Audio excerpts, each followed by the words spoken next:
continuar na série sobre evangelismo. E o tema da nossa aula hoje é de evangelistas intencionais, numa cultura de evangelização.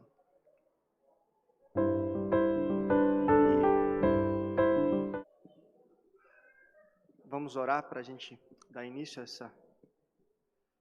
essa aula.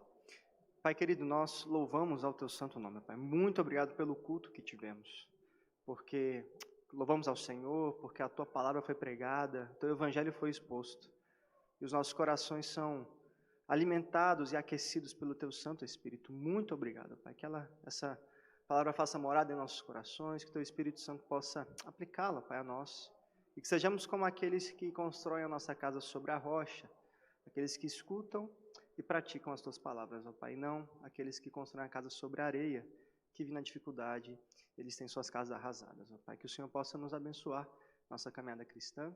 E agora, atentos para o tema de evangelismo, que nós possamos, ó Pai, pegar esse tesouro tão precioso que temos e oferecer a outros, ó Pai. Possamos oferecer a salvação em Cristo Jesus, através do seu sacrifício e a esperança na ressurreição. É no nome dele que oramos. Amém. Bom, irmãos, falar de evangelismo depois de um belo culto como esse fica muito fácil, né? Uma tarefa muito facilitada pela pregação do evangelho. Então, quando Cristo, crucificado e ressurreto, é pregado, né, o evangelho é aviltado nos nossos corações, né? Então, graças a Deus, glória a Deus por esse culto, pela vida do Marcel, que o Senhor possa o abençoar. Então, meus irmãos, hoje, nós seguindo nessa série de cultura de evangelização, muito boa, por sinal, tema muito interessante, muito bacana, muito desafiador também. Afinal, depois que a gente tem conhecimento sobre as coisas, a gente passa a ter uma certa responsabilidade, né? Então, se a gente não pratica, é porque o erro está em nós. Então, a gente está adquirindo para nós uma responsabilidade grande, mas que é feita com alegria, porque nós percebemos o tamanho da riqueza do Evangelho. E esse é o nosso chamado, para que nós possamos compartilhar isso com os outros. Então, hoje nós vamos entrar num tema de intencionalidade, né? Uma palavra que a gente está sempre usando, e eu gostei muito de preparar essa aula porque tem um trecho que expressa muito bem, assim, em termos muito práticos, o que significa ser essa pessoa intencional, ou fazer as coisas com intencionalidade. E numa cultura de evangelização, ou seja, numa cultura que nós cultivamos ao pregarmos o Evangelho, ao escutarmos o Evangelho, ao orarmos o Evangelho, ao cantarmos o Evangelho. Então, essa cultura que é gestada e é criada dentro de nós, dentro da igreja, é que nós possamos agora, de fato, levar isso para fora, né? Isso é uma coisa super interessante e que a gente precisa fazer. E aqui, nós vamos começar... lembrando que qualquer participação que os irmãos tenham, pergunta, vai ter um microfone à disposição, a Carol está ali atrás com ele, então você pode levantar a mão e vai até você. Não precisa se envergonhar ao me interromper, você pode fazer isso a qualquer momento, tá? Eu vou começar com uma história, que é uma história que o próprio autor do livro conta, e para ilustrar alguns pontos bem interessantes assim, do que a gente vai falar hoje. A história da Kelly, né? A Kelly é uma brasileira, essa é uma história real, tá? E ela foi recebida por um casal cristão nos Estados Unidos para um programa de intercâmbio. Então ela ficou hospedada na casa desse casal, um casal crente, e eles passaram, desde antes da sua chegada, né, quando souberam que iriam hospedá-la, passaram a orar por ela, né? Passaram a orar, faziam cultos com ela, convidavam ela para ir à igreja e mantinham conversas cristãs, né? Mantinham esse convite cristão, esse convívio num ambiente cristão para Kelly, e orando pela sua conversão. A Kelly aceitou ir à igreja e tal, ela participava em alguns cultos e algumas programações, mas finalmente ela não foi atraída pelo evangelho naquele momento, né? Ela não participou e não continuou na igreja. Só que aquele casal não deixou de orar por ela. Eles continuaram orando por ela. Então, acabou o programa de intercâmbio dela, ela foi embora, voltou para o seu país. E entre idas e vindas, 10 anos se passaram. E agora a Kelly mora em Dubai. Ela é uma comissária de bordo de uma companhia aérea situada lá. E o autor desse livro, o pastor Max Stiles, ele é pastor em Dubai, ou pelo menos era na época que ele escreveu esse livro. E sabendo disso, e numa série de conferências que ele foi dar nos Estados Unidos, esse casal que recebeu a Kelly inicialmente, conversam com ele e avisam dessa situação. Olha, Kelly está lá em Dubai, e você tem uma igreja em Dubai, então, se você puder convidá-la, recebê-la lá na sua igreja, seria muito bom. E contou essa breve história de que eles tinham recebido ela muitos anos atrás, que agora ela estava passando um tempo difícil por questões de relacionamento. Acho que ela tinha rompido um namoro, um casamento, algo assim. E então pediram para que ele recebesse. E aí ele prontamente recebeu essa palavra, só que demoraria algumas semanas entre o retorno dele a Dubai e poder fazer esse contato. O que eles não sabiam é que enquanto eles estavam tendo essa conversa, né, e antes dele voltar, a Kelly foi à igreja desse pastor. Não sei porquê, né? Ele não conta porquê, mas enfim, coincidentemente, né? E entre aspas, porque isso é ação do Espírito Santo, né? Isso é a providência. A Kelly um dia entra na igreja. E a Kelly é recebida por duas mulheres, né, que compunham a equipe de recepção daquela igreja. Dão ela as boas-vindas, dão ela um kit de boas-vindas, que tinham 2 livros cristãos apresentando o evangelho para ela. E então ela é recebida no culto, ela escuta a palavra pregada, o evangelho pregado naquele dia, e após o culto ela é convidada para almoçar com essas 2 moças que a receberam no início. E depois desse almoço, a Kelly é convidada para participar de um pequeno grupo durante a semana. E fato é que ela já começa a ser envolvida na igreja, né? Mesmo sem ser uma cristã, e uma visita fortuita já se torna um relacionamento ali intencional. E aí quando o casal, né, o pastor Mack Stiles e sua esposa retornam a Dubai, eles ficam sabendo que tudo isso já tinha acontecido enquanto eles estavam fora. Então a mulher, a Linan, a mulher do reverendo Mack, ela convida, assim que ela chega, então ela fica sabendo de toda a história e convida a Kelly para almoçar. E o diálogo que se dá no almoço é mais ou menos assim. A Kelly pergunta, ela falou que ela se mostrou muito desejosa de tornar-se membro daquela comunidade, então ela pergunta para a Lina, é preciso pagar alguma taxa para ser membro dessa comunidade? Aí a Lina sorri e diz, não existe nenhum tipo de taxa na nossa igreja. Mas existe algo muito importante que você precisa entender para se tornar um membro. É algo que chamamos de evangelho. Então, a Kelly pede, por favor, me fala sobre esse evangelho. Então, o que acontece aqui é uma série de eventos, num espaço de 10 anos, em que Kelly vai para os Estados Unidos, conhece essas pessoas oram por ela, e muito tempo depois, em outros lugares, em um outro lugar bem distante, acontece um reencontro da Kelly com a igreja, com o ambiente cristão, e ela então é confrontada por aquela mensagem, e ela se mostra acessível. Então, o que a gente pode aprender disso, tirar disso? E o Max Stiles tira algumas lições disso. Então, ele fala que numa cultura de evangelização, pessoas que amam a Jesus trabalham como instrumentos na grande sinfonia da obra de Deus. Nós não sabemos, né, qual é a próxima partitura, mas a gente sabe que o Espírito Santo é quem orquestra tudo isso. Então é interessante que cada parte envolvida nessa história da Kelly, elas têm papéis diferentes, mas todos eles são muito importantes para isso. Alguns até poderiam dizer que a parte mais importante dessa história foi a Linan, que viu uma oportunidade, aproveitou e apresentou o Evangelho. Mas eu diria que não, e o Max Stiles disse que não. Ela não é a parte mais importante, mas ela é uma das partes que toca em harmonia com as outras. Se aquela família não tivesse orado por ela incessantemente durante esses 10 anos, ou se aquela conversa não tivesse sido feita, ou se aquelas pessoas não tivessem recebido, talvez o desfecho seria diferente. Mas fato é de que cada parte dessa história, cada ator que foi apresentado nessa história, eles desempenham um papel importante para apresentar o evangelho para Kelly. De forma clara, na pregação da palavra, de forma em atos, um ato de amor em receber bem a pessoa, em acolhê-la, em chamá-la para almoçar, e chamá-la para um pequeno grupo e começar a orar por isso.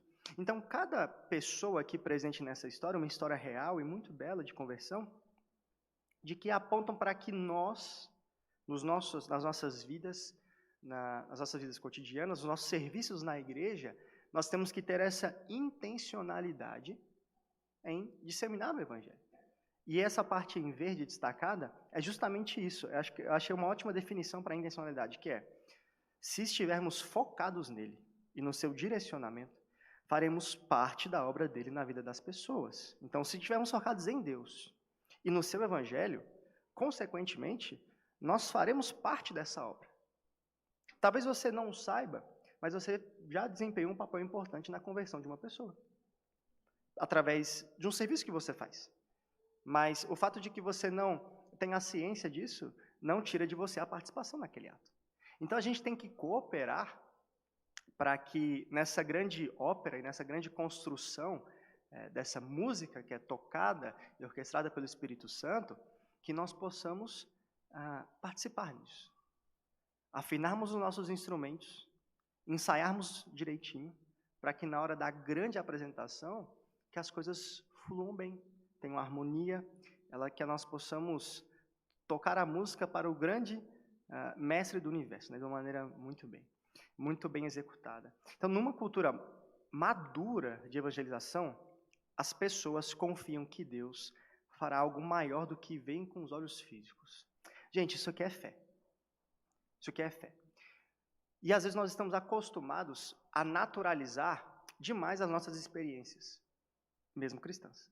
E nós sabemos, de fato, todos nós sabemos, que nosso Deus é um Deus sobrenatural, que Ele faz as coisas, Ele faz as coisas, mas parte de nós não lida bem com essas informações, né? A nossa parte racional demais tem dificuldades para crer realmente que Jesus curou. Você já parou para pensar nisso? Que às vezes quando a gente escuta algumas histórias de atuação sobrenatural de Jesus nos nossos dias, às vezes a gente tem um pouquinho de desconfiança que essas coisas realmente acontecem. É porque a gente tem uma experiência muito naturalizada, assim, né? Muito na terra, assim, muito terrena sobre como que se dá essas coisas. Mas, gente, não limitem a ação do Espírito Santo. Ele está agindo, ele está atuando. Nós precisamos ter fé para que nós possamos saber que isso está acontecendo efetivamente e talvez neste momento agora, que nós estamos sendo usados de alguma forma para trazer pessoas para Cristo. E uma das grandes informações de hoje é que você agora saiba disso e, sabendo disso, haja intencionalmente a favor desse processo. Orando para que o seu serviço na igreja, para que o seu desempenho no trabalho, para que a sua vida como um todo possa comunicar de alguma forma o Evangelho e os valores do reino de Deus. Porque de alguma forma as pessoas estão te observando e você tem oportunidades e essas coisas vão acontecendo para que você possa desempenhar um papel dentro dessa grande orquestra, que é a anunciação do Evangelho. É por isso que o autor do livro que nós estamos usando como base, ele é tão insistente nessa frase de cultura de evangelização. Por que tem que ser uma cultura? Porque é uma coisa que tem que permear as nossas vidas de uma forma que nós não venhamos a nos desvencilhar dela. De uma forma que nós não venhamos a termos, né, como a gente viu em aulas passadas, horários marcados para que isso aconteça. Os programas são importantes, né, a gente já viu isso, mas o fato é de que os programas devem ser as nossas vidas. E os programas acontecem de forma... programas de evangelização, né, vão acontecer de forma natural, nós vamos marcar um dia e vamos fazer isso, mas que a efetividade de uma cultura, de estarmos vivendo isso o tempo todo, ela é mais abrangente e mais amplo do que apenas momentos localizados. Então, essa história da Kelly é muito importante para que a gente possa ter um pouco de consciência de que nós fazemos parte de algo maior e que nós podemos agora intencionalmente fazer parte de algo maior, né? Não apenas andarmos com o processo e às vezes não nos atentarmos de que existe essa coisa maior acontecendo acima de nós. Então, o autor elenca 6 passos para um evangelismo intencional. E alguns deles bem surpreendentes, eu diria. Preparando a aula, fui positivamente impactado, assim, não esperava que ele falaria sobre isso. Mas a primeira coisa, então, é preparar o coração, a mente e os pés. E nós vamos ver um slide para cada, para a gente se deter um pouco mais nisso. E aí eu estimulo os irmãos que quiserem perguntar ou questionar sobre isso, ou alguma contribuição, por favor, o façam. Em segundo lugar, compreender o estilo de vida que é moldado pelo Evangelho. Em terceiro, eliminar as nossas suposições. Enxergar a evangelização como disciplina espiritual. Orar e, quando possível, tomar a frente na evangelização. Então, no primeiro ponto aqui, preparar para compartilhar. Coração, mente e pés. Nós sabemos que o Evangelho, ele é uma mensagem que é para o ser humano integralmente, né? Ele não é um discurso que é uma mente conversando com outra mente, fazendo as funções lógicas e que a gente pode conectar todas as coisas de uma maneira racional. Não é só isso. Ela é compartilhada também de maneira com que não só apenas o nosso entendimento, mas o nosso coração e o nosso corpo está envolvido nesse processo, para que nós possamos entender de fato o que é a restauração de Cristo Jesus através do Evangelho. Então, e nesse ponto, existe uma diferença, ele faz uma diferenciação entre dois tipos de pessoas, né?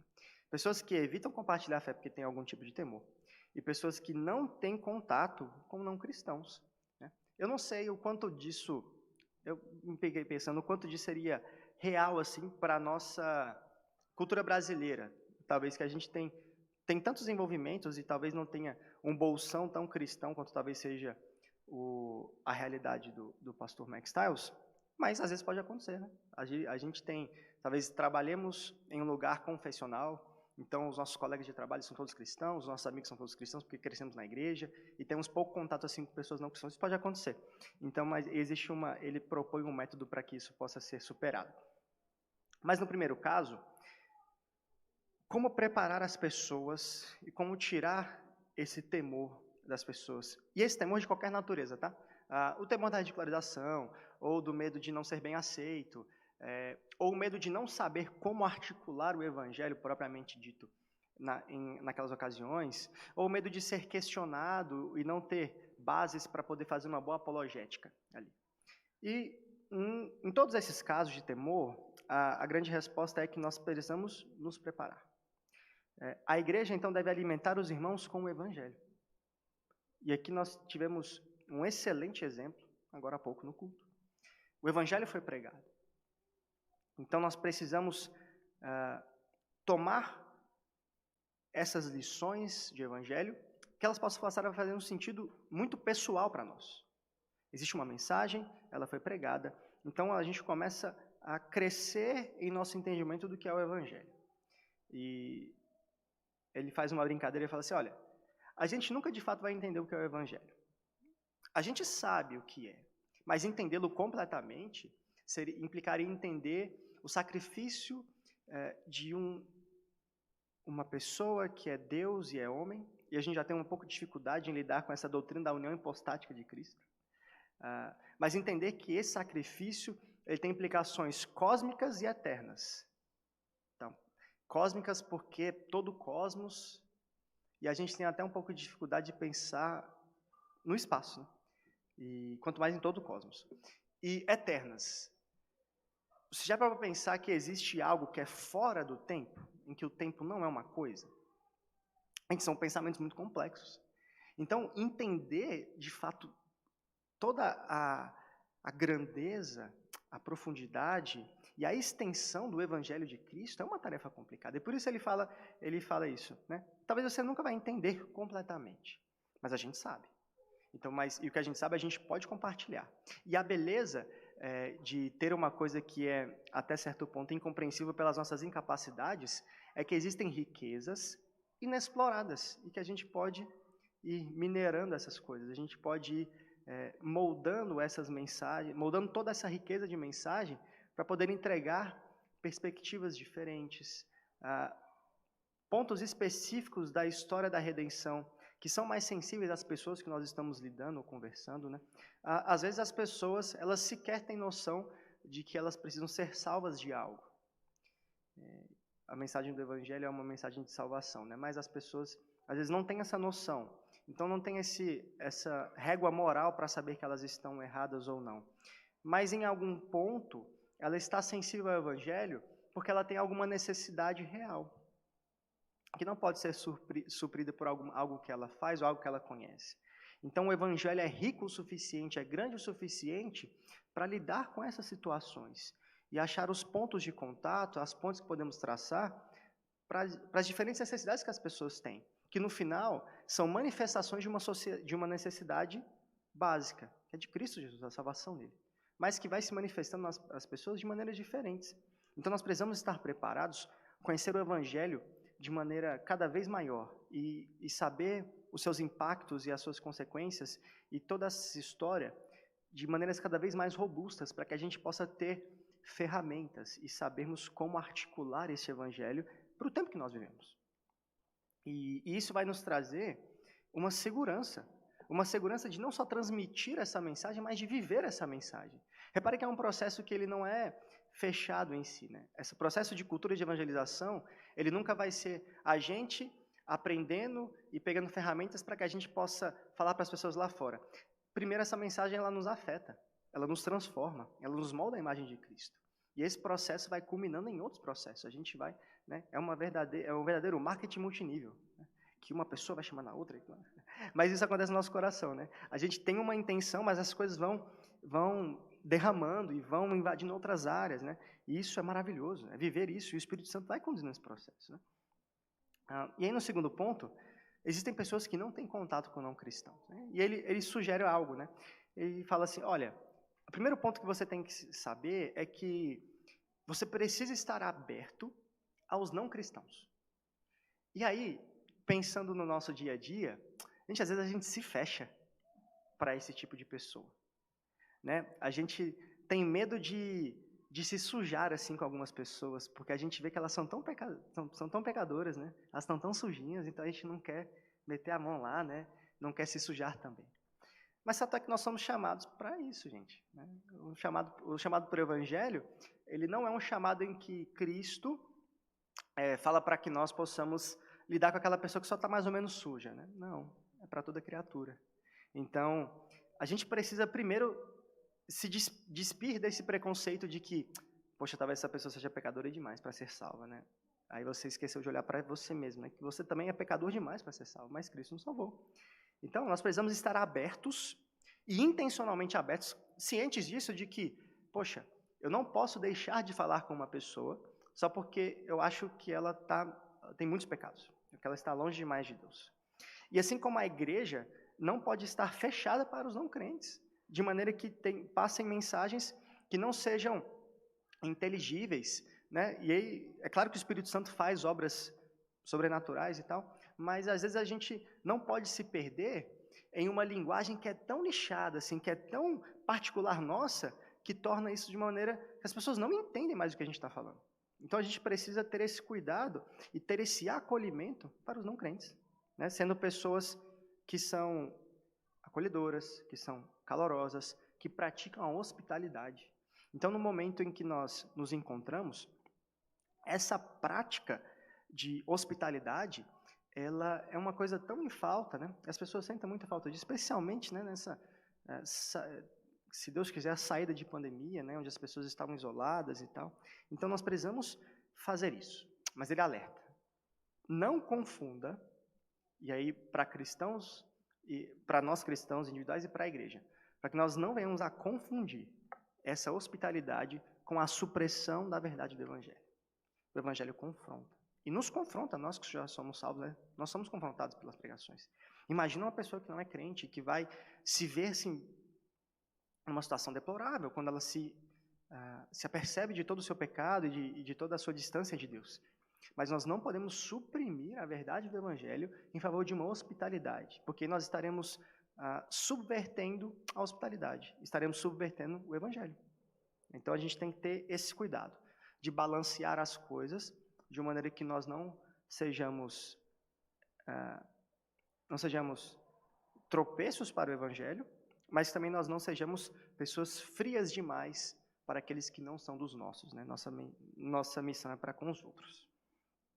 E nós não podemos assumir que temos amigos, que conhecemos pessoas e que lidamos com pessoas, né? Conforme eu já falei, que nós julgamos que nunca se interessariam pelo Evangelho. Ou os nossos próprios familiares que têm aquele discurso, né? que não se discute futebol, política e religião. Mas, gente, não é bem assim, né? As pessoas não podem simplesmente traçar linhas em que a gente não pode enfrentá-las, né? Dentro das nossas próprias famílias. Acho que existem jeitos e oportunidades específicas para que nós possamos, né, romper esses limites criados por essas pessoas, né, por esse ditado popular, para que nós possamos apresentar o Evangelho de uma maneira bem firme, mas amorosa.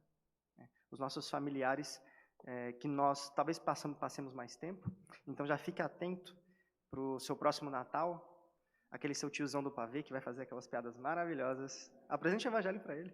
Né? Use essas oportunidades para quando nós estivermos reunidos, para que a gente possa, não deixe que a nossa, algum tipo de preconceito que tenhamos, né, conforme eu falei, possa interferir nessa cultura, né, nessa pregação do Evangelho intencional.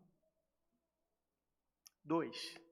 A nossa cosmovisão baseada no Evangelho, né? A centralidade do Evangelho. Gente, cosmovisão. E a gente tem falado sobre isso aqui durante bastante tempo, mas ela precisa, de fato, acontecer, né?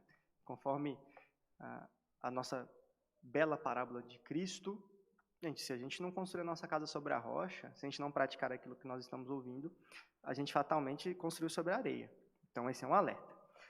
Compreender o Evangelho como forma de vida significa nos certificarmos de que todos os aspectos da nossa vida estejam alinhados ao Evangelho.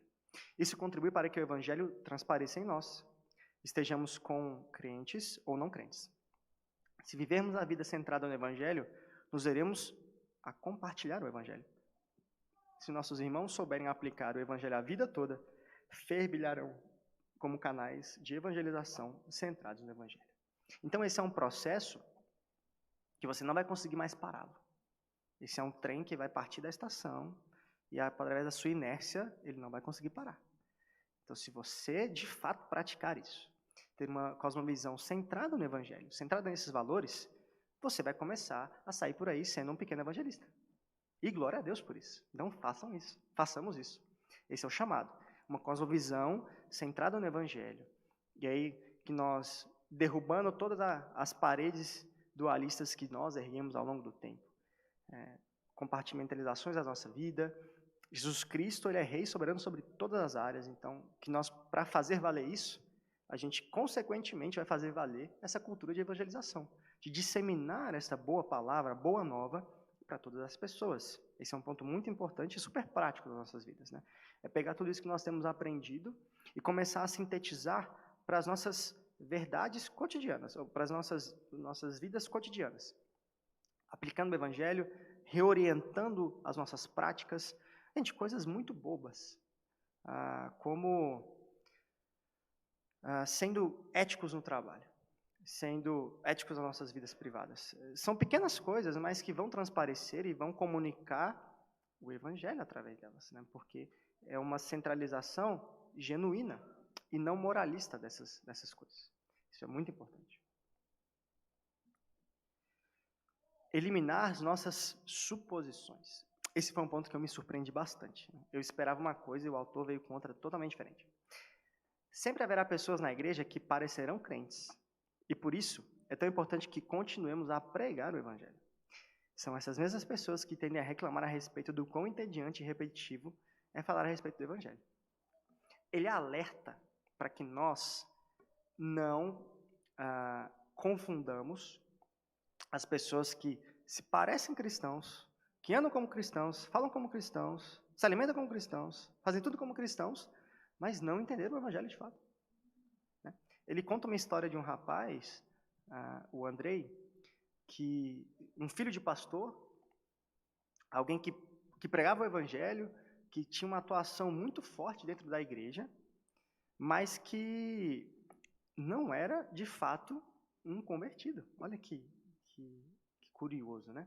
Uma pessoa que demonstrou frutos, né, através do seu ativismo na igreja, através de várias coisas, mas que de fato não apresentou o principal fruto, que era de ser salvo.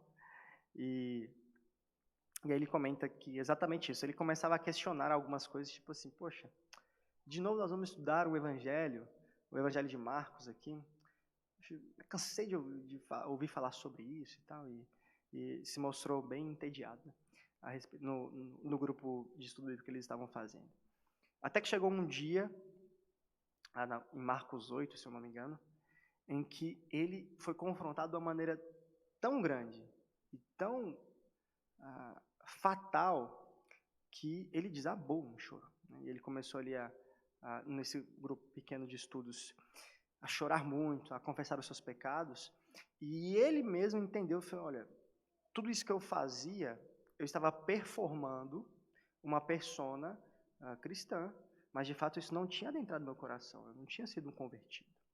E depois de tanto tempo e de tanto serviço, ele finalmente foi alcançado pelo Evangelho da Graça. Então, o alerta que ele faz aqui é que nós nunca nos cansemos do Evangelho. Pelo contrário, que nós proclamemos cada vez com mais força, com mais ímpeto, essa mensagem para dentro da igreja. Porque talvez haverão entre nós não crentes. Então, olha para o irmão do seu lado e... Brincadeira. Mas o fato é de que a gente precisa reafirmar essa palavra.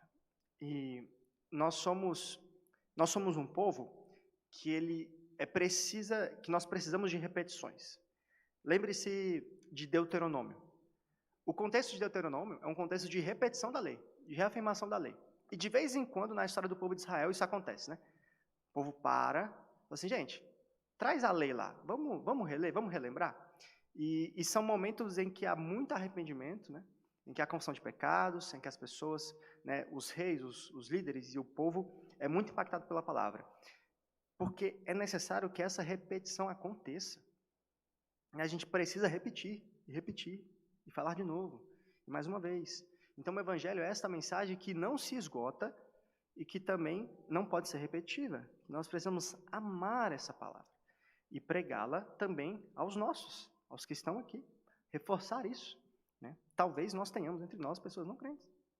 E a grande mensagem dele é para que nós alcancemos essas pessoas que estão aqui dentro também.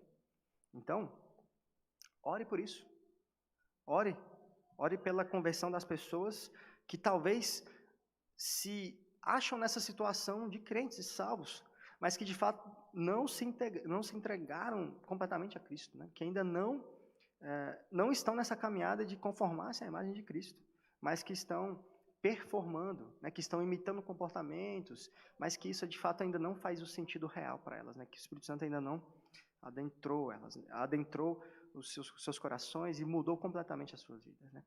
Precisamos orar por isso e eliminar e é isso que ele fala, eliminar essa suposição de que as pessoas que estão na igreja são crentes. A gente precisa ter essa consciência e agir a respeito disso. 4. A evangelização como uma disciplina, e disciplina espiritual. Deus usa essa disciplina. Talvez não seja na primeira vez que surgir uma oportunidade para testemunhar, mas à medida que nos disciplinamos, com o passar do tempo, virá o dia em que nos veremos numa conversa emocionante com um não cristão, sobre o poder salvador de Jesus e do que ele é capaz de fazer com quem deseja conhecê-lo de verdade e receber o seu perdão. Então, olha que interessante. Nós fazemos tanto, e nós vamos fazer tanto, ao ponto de que a gente nem vai mais perceber do que a gente está fazendo, e que a gente vai se encontrar já. E aí a gente tem hábitos que são assim, né? Pessoas que têm o hábito de correr. Eu já fui uma delas, eu perdi, mas estou tentando voltar. E voltar é mais difícil. E que no dia que eu não corria, eu sentia uma falta absurda daquilo, né?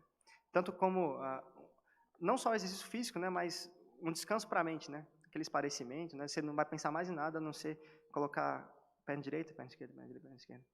Pensando um pouco na sua passada. Então, você está pensando um monte de coisa, você está pensando focado ali naquele momento. E que você nem sente mais, né? Você passa a correr 5, 10, 15 e assim vai. É uma maravilha. E aqui ele fala sobre evangelização. De novo, se nós temos uma cultura de evangelização que é gestada pelo Evangelho, que é praticada por aqueles que têm o Evangelho como cosmovisão, isso aqui é uma consequência. Mas a gente precisa lidar com isso com a intencionalidade devida. Nós precisamos saber que isso precisa ser tratado não como um programa, mas como uma disciplina, como algo como nós fazemos como a nossa devocional diária, ou como as nossas orações, ou como os nossos jejuns. Tratar isso dessa maneira para que nós possamos alcançar as pessoas. Alcançar as pessoas de maneira profunda através do Evangelho. Então, essa cultura que é gestada, ela tem esse pressuposto. né? Ele sugere que nós tratamos isso como pressuposto, né? De que a evangelização seja uma disciplina espiritual, para que nós venhamos praticá-la conforme nós andamos nas nossas vidas, né? Caminhamos nessa caminhada de fé. E isso é bem interessante, porque inclui isso nessa disciplina, nessa lista de disciplinas espirituais que nós temos, né, que é uma coisa historicamente na vida da cristandade. Ela é bem interessante, porque faz todo sentido. Todo sentido. Quando nós buscamos essas disciplinas espirituais, nós estamos pensando numa santificação pessoal e na glorificação a Deus. Então, nesse sentido, se nós incluirmos essa evangelização, a gente vai só acrescentar nessa glorificação a Deus. Porque Deus é glorificado quando a sua palavra é pregada, quando Cristo é anunciado entre os povos. Ele nos pediu que o fizemos, que nós façamos isso. Então, que a gente possa, de fato, fazer, de fato, obedecer o pedido de Cristo, a ordem de Cristo. O lugar da oração. E talvez esse seja um ponto tão importante, um dos mais importantes, porque é através da oração em que nós temos aquele bate-papo com Deus, né? A gente abre o nosso coração, a gente fala para Deus assim, Deus, e sendo bem sincero, é difícil, tenho vergonha, às vezes não sei o que falar. E você vai colocando tudo aquilo, né, nessa questão. E, gente, tem uma coisa super interessante, né, sobre Deus, né? Ele responde às suas orações. Não sei se você já experimentou isso, mas isso acontece, tá? Pergunte para as pessoas aí que estão ao seu redor aí. Isso acontece, né? E cuidado, viu? Ele responde mesmo. Se você pedir, ele faz. Então, a oração é muito importante nesse processo. Torne uma disciplina regular a oração pela conversão das pessoas que não conhecem a Jesus. É super simples. Então, dê esse primeiro passo. Hoje mesmo, seu momento de devocional hoje, ore por essas pessoas. Porque, gente, as coisas vão começar a acontecer. E acontecem. Ore nos cultos da igreja, nos pequenos grupos, nas reuniões dos lares, em eventos especiais e como parte do seu momento devocional. Ore. Peça a Deus que faça. Ore com fé. Exercite a sua fé através dessa oração particular, esse pedido que é objetivo. Jesus, me ajude a evangelizar. Jesus, aquela pessoa, que o Senhor possa me usar como instrumento para poder falar do teu evangelho para aquela pessoa. Que o teu Espírito Santo esteja naquele momento para poder abrir a sua mente e o seu coração para que ele possa entender o peso das palavras de Cristo Jesus.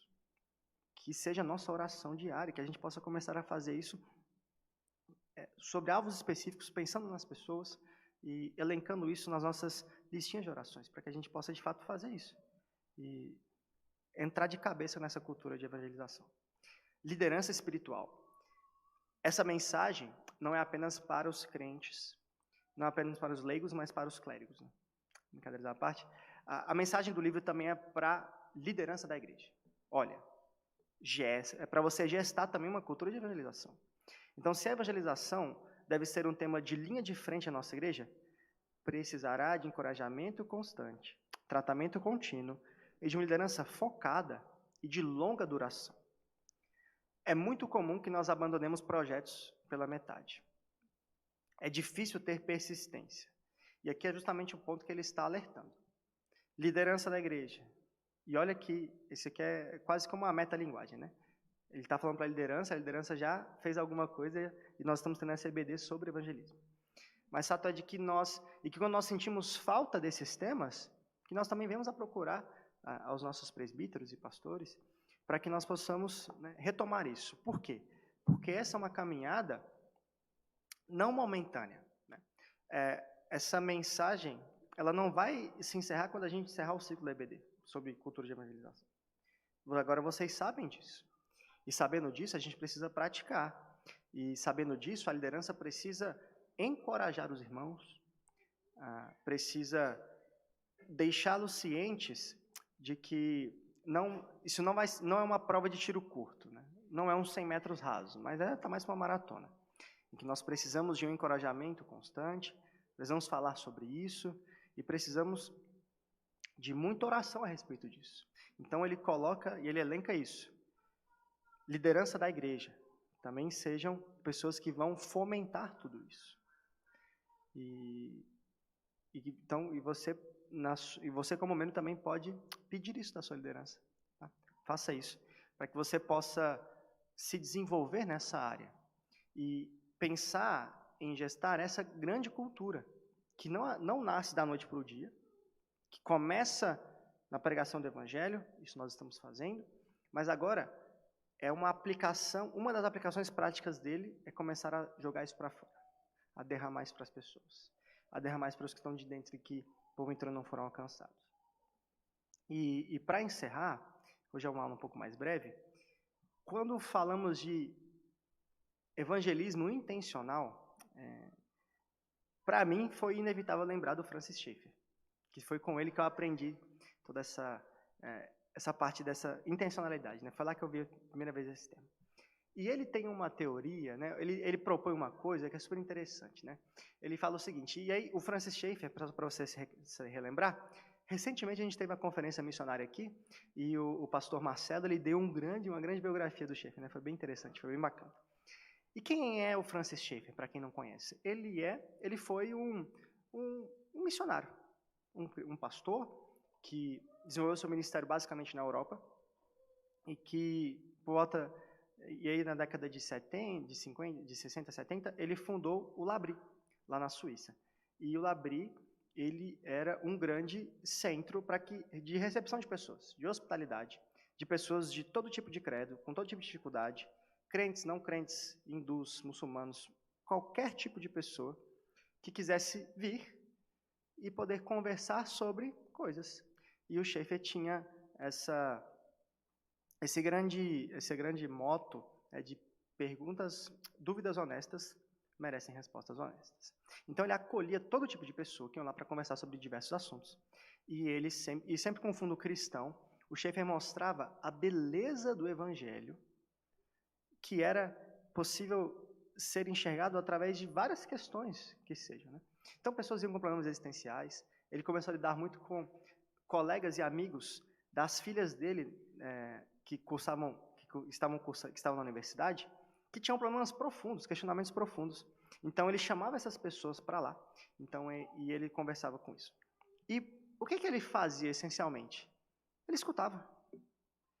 Ele queria entender quais eram, de fato, as questões que levavam as pessoas a agirem da forma que eles estavam agindo e, de fato, entender quais eram as questões. Das mais bobas, né? A gente poderia enxergar dessa maneira, né? Que algumas pessoas com questões super bobas, assim, mas que, para essas pessoas, eram questões e que precisavam ser levadas a sério, precisavam ser respondidas à altura, com seriedade e com o evangelho por trás. Há questões super complexas, né? O Schaeffer, não à toa, se desenvolveu, escreveu vários livros sobre filosofia, né? Ele foi em várias áreas para poder cada vez mais destrinchar e identificar origens de fenômenos que ele via acontecendo, né? Então, pessoas que chegavam lá com problemas, questionamentos existenciais profundos, ele buscava entender, mas qual que é, de fato, a origem desse negócio? A gente sabe que é uma falta de Cristo, mas como que isso desenvolve? Como que se dá esse processo, as pessoas chegarem nesse nível de desespero? Então, ele tinha essa questão. E aí ele começa a falar, então, sobre uma questão que é super interessante, que é um pré-evangelismo. E ele fala sobre muito essa questão de replicar esse modelo do L'Abri dentro da sua própria casa. Então, como você pode fazer isso, né? Com amigos próximos que você convive, mas que começar a direcionar conversas para assuntos que você já sabe, você já identificou, que tem raízes um pouco mais profundas, que tem raízes espirituais. Então, ele começa a falar, ele puxa assuntos de maneira intencional, ele vai conversando sobre temas que ele sabe que afetam aquelas pessoas. E por que esse pré-evangelismo? Porque ele começa e ele chama essa expressão, é muito legal, que ele fala que ele começa a tirar o teto dessas pessoas. Mas por que tirar o teto? Porque quando você tira o teto, as pessoas ficam expostas à grandiosidade do céu e do sol. E aquele sol brilha sobre essas pessoas e ilumina as suas vidas. Então, esse processo de tirar o teto, né? Então, as pessoas estão muito imbuídas em muitas crenças, as suas próprias cosmovisões, e que isso precisa ser desconstruído e precisa ser apontado às suas incoerências. Então, essa é a pré-evangelização que ele mostra até que ele finalmente tira o teto. E fazendo um outro paralelo um pouco mais atual, o Timothy Keller, ele fala no livro sobre, acho que é a Fé na Era do Ceticismo, ele fala sobre apresentar para as pessoas a plausibilidade do Evangelho. Porque, no contexto do Keller, e é um paralelo bem bacana com o Schaeffer, ele está em Manhattan, né? Ou estava até recentemente, na Redeemer. Ou seja, é uma igreja que está no centro, talvez da capital mais... esqueci a palavra, mas que reúne a maior quantidade de culturas, assim, né? Nova York, né? Então, e lá, ele fala, olha, a minha identificação aqui sobre essas pessoas é que são pessoas pós-cristãs, né? Elas não têm mais modelos cristãos, elas já perderam totalmente as noções básicas de uma moral cristã, judaico-cristã. Então, o que eu preciso fazer com essas pessoas? Se eu chegar contando uma história do Evangelho sem refletir sobre qual é o background dessas pessoas, elas não sequer entender o que eu estou falando.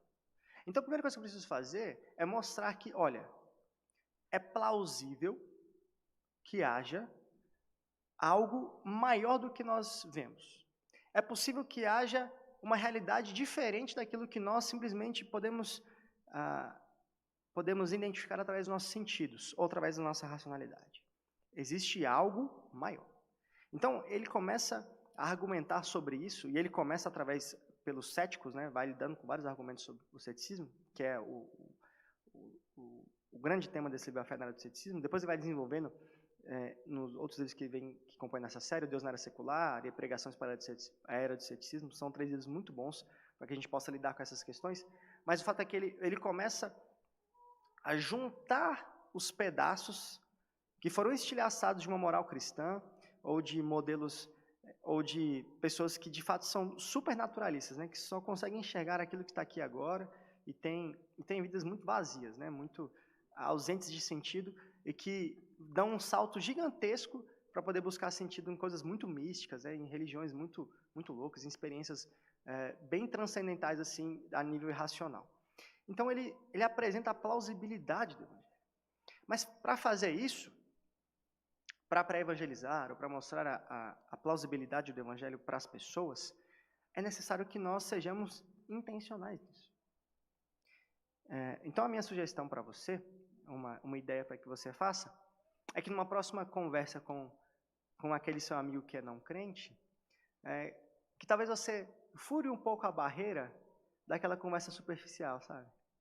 Que é onde a gente geralmente está acostumado, né? Que é o nosso lugar de maior conforto, né? Você encontra a pessoa, faz um tempo que você não vê, você pergunta como é que ela está, como é que está a sua família, né? Conta uma breve história desse momento que você passou, pergunta do time dela, né? Pô, eu São Paulo, e o Grêmio. Mas vai chegar uma hora que você pode começar a fazer perguntas um pouco mais capciosas, digamos assim. Um pouco mais difíceis, e que vão soar estranhas ao ouvido, né? A gente não está mais acostumado a ter conversas um pouco mais profundas, a ter questionamentos um pouco mais particulares, né? As pessoas estão muito acostumadas a deixar sua espiritualidade num campo tão particular que é só elas que podem acessar. Mas faça isso de uma maneira bem intencional e leve. Dá para fazer isso de maneira leve, né? Você não precisa chegar encurralando as pessoas assim, né? Como é que... é a sua religião? Você não tem religião? Como assim você não acredita em Deus? Não, Deus. Dá para fazer isso de uma maneira assim, um pouco mais refinada, né? Então, que você possa fazer isso e se preparar para isso. Ore por essa pessoa. Tente articular, assim, as possíveis objeções, para que você não seja pego de surpresa. Mas saiba, e rememorando a primeira história, né, dessa aula, que nessa grande orquestra, talvez você não seja o solista, né? A pessoa que vai lá e, de maneira solo, vai ter uma sacada genial na sua conversa, que vai mostrar, que fala assim, ó, você será uma pessoa, um grande tolo, vai começar a mostrar, você será um grande tolo se você não crê em Jesus. Talvez você não seja essa pessoa, mas você vai ser a pessoa que vai iniciar uma conversa, que vai deixar ali algumas provocações, e vai convidar essa pessoa para vir para a igreja, e vai convidar essa pessoa para ir para um GF, e vai começar a envolver essa pessoa nessa grande orquestra, né, que todos nós fazemos parte, né, fazemos parte da igreja. Então a gente não precisa tomar esse peso de ser a única pessoa que vai poder pregar o evangelho para aquela outra, mas que talvez você vai fazer um pouquinho. E aí essa pessoa vem para a igreja e outra pessoa faz mais um pouquinho. E o pregador entrega uma boa mensagem, que é mais um pouco, e que o seu acompanhamento, enfim, é essa grande orquestra. Então, talvez essa seja a grande mensagem dessa aula. Essa intencionalidade, ela reparte responsabilidades, né? A gente poderia dizer assim. Cada um faz um pouquinho, mas que se todo mundo estiver pensando sobre isso e fazendo de maneira intencional, ou seja, eu quero fazer isso, né? Eu não estou ingenuamente fazendo algo, mas eu realmente quero, realmente almejo e desejo, e oro por isso, a gente começa a entrar nessa cultura de evangelização. Essa é a grande mensagem. Então, irmãos, que a gente possa aprender algumas coisas aqui, mas principalmente praticar. Acho que esse é o grande salto que a gente tem que fazer. É desafiador, muito, muito desafiador, mas a gente pode se mover um pouco mais, né? Sair um pouco dessa inércia e começar a colocar essa cultura de evangelização para, de fato, acontecer e florescer na nossa igreja. Então, irmãos, se vocês tiverem alguma participação, temos aqui Ranúzia, temos Fausto, Charles, por favor, Ranúzia. O que ajuda um pouco nessas perguntas são algumas coisas que a Bíblia já tem, né? Jesus fazia perguntas, né? Uhum. Então, perguntar o que as pessoas acham de Jesus, né? O que você pensa sobre Jesus? Quem é Jesus para você? Se é que você já não sabe, né? Que a pessoa já tenha te falado, mas agora você está sendo mais intencional. E tem umas perguntas raio-x também, do David Powlison, que eu gosto muito. Eu uso em aconselhamento, mas elas são muito boas. São perguntas existenciais, né? Uhum. Trazem a pessoa para pensar mais profundamente sobre a vida, né? Como que ela reage diante de problemas, qual a dificuldade que ela tem e tal, em determinadas áreas. E aí, a quem ela recorre, né? Quando ela está com problema e tal. Então, ajuda bastante, viu? Tira um pouco esse medo da gente de entabular uma conversa mais profunda. Ajuda bastante. Só isso mesmo. Não, e vai aos poucos, né? As perguntas vão ajudando a gente, vão criando uma trilha, assim, que você vai sondando e aos pouquinhos indo. E acho muito engraçado. A gente tem vezes que você faz umas perguntas para as pessoas e aí as pessoas ficam super espantadas, assim. Do tipo assim, poxa, qual é o sentido da vida para você?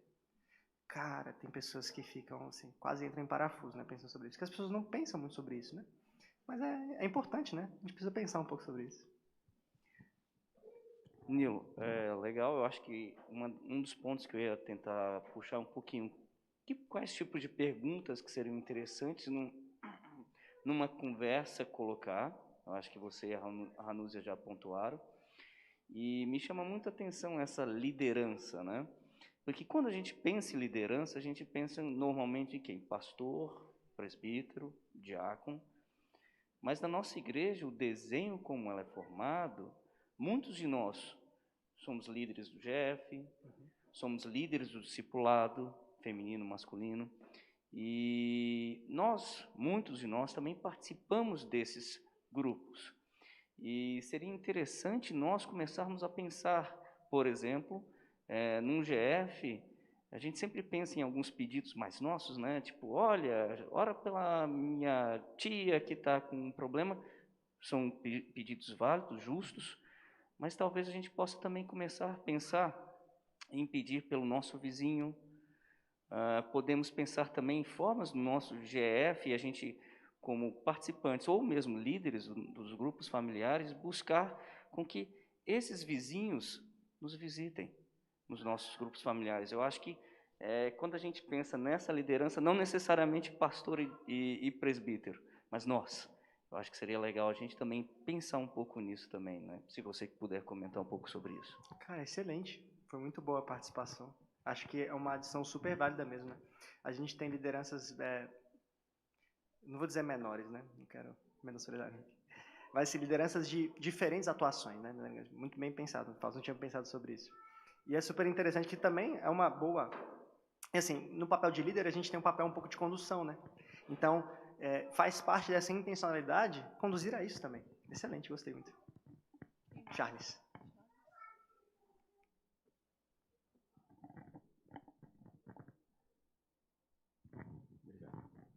Uma coisa, falando do Schaeffer, né? Que eu acho que tem tudo a ver com isso, é a ideia de ser alguém que, como abrindo a casa, está sempre disponível a fazer isso. Porque num dos livros dele ele fala, né, que ele e a esposa dele, recém-casados, com enxoval zerado, cortinas novas, sofá bonitinho. Diz que uma semana depois tinha butuca de cigarro no sofá, a cortina já estava um pouco encardida e eles não desistiram. Então, é interessante isso, que quando a gente entende que nós estamos abrindo a nossa casa, e de fato nós precisamos aprender a fazer isso, nós devemos ser disciplinados a fazer isso de uma maneira constante. Porque haverá momentos que alguém vai derramar um pouco de suco no seu sofá, talvez alguém até vai queimar um cigarro na sua janela ali perto, alguma coisa assim, e aí a gente não vai saber muito bem como reagir. Não quero mais isso aqui, né? Então, eu acho que a gente precisa de fato entender que quando a gente abre a nossa casa, isso é uma coisa que realmente é uma disciplina para a vida. E que as pessoas se sintam acolhidas. Obviamente, a gente tem que falar a verdade do Evangelho sem abrir mão dela, mas é esse ponto, porque pode ser que a gente se decepcione uma vez ou outra, né? E veja, Jesus, ele chegou a conversar com várias pessoas. Jesus nunca parou de fazer isso, até o final da vida dele. Até na cruz, ele conversou e acolheu aquele ladrão da cruz ali, né? Até naquele último momento de dor que alguém poderia... Jesus poderia supostamente dizer, não, agora é o meu momento de sofrer a minha dor aqui, eu não preciso me preocupar com o outro. Mas naquele momento de dor literalmente excruciante, Cristo estava ali também pensando nos seus vizinhos, se a gente pudesse fazer esse paralelo aí, né? E é um bom motivo, né? Eu gostei muito, Nilo, de uma coisa que você falou, né? Nós somos o programa de evangelismo. Então, que nós oremos que as nossas casas realmente estejam abertas, que Deus nos dê sabedoria e disciplina para que isso não seja uma coisa pontual, que seja algo que aos poucos a gente faça isso. Não tem um modelo muito claro como é que a gente faz, né? Mas, por exemplo, Natal está chegando, dá uma lembrancinha, de repente convida para a festa de Natal, começa a criar vínculos, né? Começa a se envolver em reuniões do condomínio, a participar no grupo do condomínio, ajudando as pessoas com alguma dúvida. Isso tudo literalmente abre portas a um ponto que nós possamos ver Deus abrindo o coração dessas pessoas por meio das nossas vidas. Só isso que eu gostaria de falar. Muito obrigado, Nilo. Obrigado, Charles. Gente, hospitalidade é um negócio complicado, né? Às vezes a gente fala muito bem sobre, mas existem faces muito complicadas, né? Como o Charles citou, a Edith e o Francis os Schaeffers, né? Tem muitas histórias, até super desagradáveis, assim, né, sobre algumas visitas, mas o fato é de que, recordando que o Marcelo falou, gente, tem uma hospitalidade que é por fé. É por fé. Às vezes você não tem como receber, você não sabe como receber, mas você recebe e deixa Deus agir. E é interessante que, gente, o ato de você abrir a sua casa é uma coisa super íntima, super particular. E as pessoas não estão mais acostumadas com isso, né, de visitar umas às outras, né. Até mesmo entre nós, né, às vezes a gente é cheio de dedos, né, falando, nossa, mas eu preciso agendar uma visita, né, e tem que ser. E eu lembro quando eu era menino, assim, era muito comum a gente passar na casa dos amigos sem avisar, só chegava lá e aí colocava água no feijão e tal, tinha muita coisa, e eu sinto muita falta disso, né. E eu sempre falo para as pessoas, gente, não precisa ter muita cerimônia comigo não, no dia que você quiser me visitar, por favor, vá lá, vou gostar muito de receber a sua visita. Então, essa abertura que a gente tem que ter é super interessante. Ela está linkada intimamente ao porquê nós evangelizamos. Gente, nós evangelizamos porque é um mandamento, mas porque nós amamos. Se nós não amarmos aquela pessoa, às vezes fica difícil a gente, de fato, dar o peso que é necessário para que nós possamos nos importar com ela. E evangelização é uma maneira de nós mostrarmos que nós nos importamos com o destino final e eterno daquela pessoa. Então, pense sobre isso no seu contexto de vizinhança, né? Passe a amar essas pessoas, né? Passe a se importar com elas. E esse método, né, da vizinhança é muito bom, né? Porque é o seu contexto imediato mais próximo. É onde você pode começar a fazer alguma coisa e começar a treinar, né, para coisas cada vez maiores. E, novamente, né, não é um tiro curto, é uma maratona. Então, continue, seja persistente. Mais alguém, irmãos? Temos aqui o Carlinhos.